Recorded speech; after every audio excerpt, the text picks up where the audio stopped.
A reporter asked Angel Reese if she still felt like she and Caitlin Clark were carrying the WNBA together. Reese didn't let him finish the question. 2 words. That's all it took. In May 2025, at Chicago Sky Media Day, a reporter tried to revisit something Reese had said a year earlier, that the WNBA's boom wasn't just about one player. It was about her too. He didn't get to finish the sentence. Whatever that moment meant to the people in that room, it landed as a snapshot of where the conversation around Caitlin Clark had ended up after just one full season. Impossible to avoid, and clearly exhausting for some of the people standing next to it. Let's rewind, because to understand that moment, you need the full runway that led to it. Clark walked into the league already holding the NCAA's all-time scoring record, men's or women's, after carrying Iowa to back-to-back national title games. She was the unanimous first pick in the 2024 draft, and the hype didn't cool off once she turned pro. Her regular season debut drew over 2 million viewers, the most for a WNBA broadcast in more than 2 decades. Every Fever road game turned into an event, with opposing teams relocating to bigger arenas just to meet demand. She set the WNBA rookie assist record and made first-team All-WNBA, finishing 4th in MVP voting in a league that had genuine, decorated stars. A'ja Wilson, Kelsey Plum, Breanna Stewart, before she ever arrived. None of them had entered to this kind of gravity, and that created real tension across the league.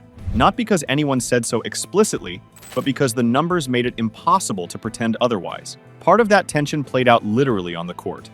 Clark absorbed a hip check from Chennedy Carter, an elbow to the head from Angel Reese, and a full-speed collision from Diamond DeShields, all inside her rookie year, with the Chicago Sky alone responsible for 4 of the 5 flagrant fouls called against her that season. By the time her career hit 72 games across the regular season and playoffs, Clark had drawn 9 flagrant fouls, more than any other player over that stretch.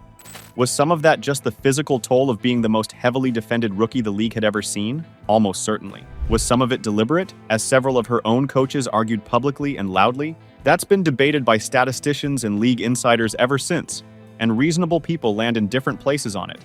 What's not up for debate is the number itself, and what it did to the conversation. It turned Clark into both the league's biggest draw and its most contested storyline in the same breath. Whatever the noise around her, the business of the league had already made its decision. Ahead of the 2025 season, veterans with real championship pedigree, DeWanna Bonner, a 6-time All-Star, and Natasha Howard, a 3-time champion, signed with Indiana specifically to play alongside Clark, along with guard Sydney Colson. As the WNBA expanded to a 44-game schedule, the Fever were slated for 41 national television appearances, an unprecedented number for any team in league history. Chicago even hosted a Fever matchup at the United Center, an NBA arena, because their usual building couldn't handle the demand. This wasn't the league doing Clark a favor. It was the league following the money, because every available data point said the same thing. When she played, more people watched, and when she didn't, they didn't. Then came the moment that actually earns this video's title. On May 4th, 2025, Clark returned to Carver Hawkeye Arena in Iowa City for a WNBA preseason exhibition against the Brazilian national team. A game with 0 standings implications. It sold out anyway. 15,000 fans. Tickets reselling for an average of $440. On television, it averaged 1.3 million viewers on ESPN, peaking at 1.6 million. A number that beat every NBA preseason broadcast on the network in the previous 15 years except 2, both of which featured LeBron James. During the game, Clark drained a 3-pointer from almost the exact spot on the floor where she'd broken the NCAA scoring record 2 years earlier. Afterward, the Brazilian players swarmed her for photos like she was a legend, not an opponent. It wasn't a championship. It wasn't even a real game, but it was the clearest single data point yet that this wasn't hype anymore.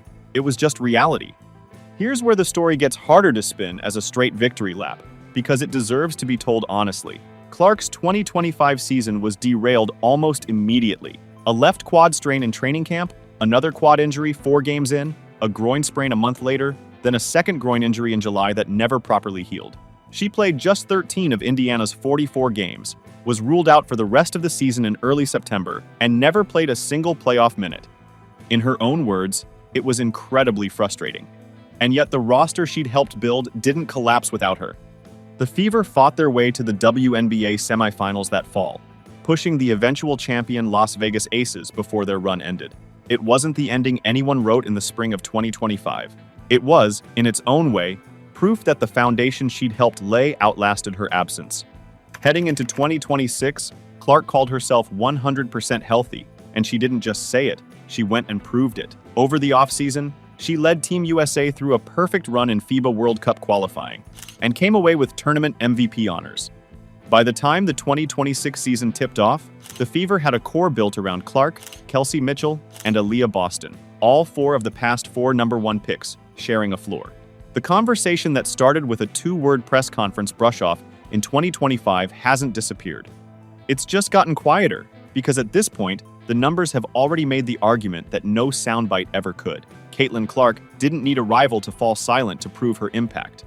The arenas that got upgraded, the broadcast schedule that got rewritten, the champions who signed just to share a locker room with her, those numbers were never up for debate. Even in the middle of the loudest arguments about her, what's left now is simpler than any of it.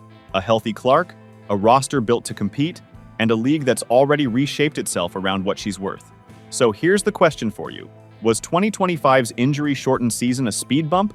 Or does 2026 have to be the year she actually delivers a title for this to mean what everyone's been saying it means? Drop your take in the comments. And if you enjoyed this one, make sure to like and subscribe.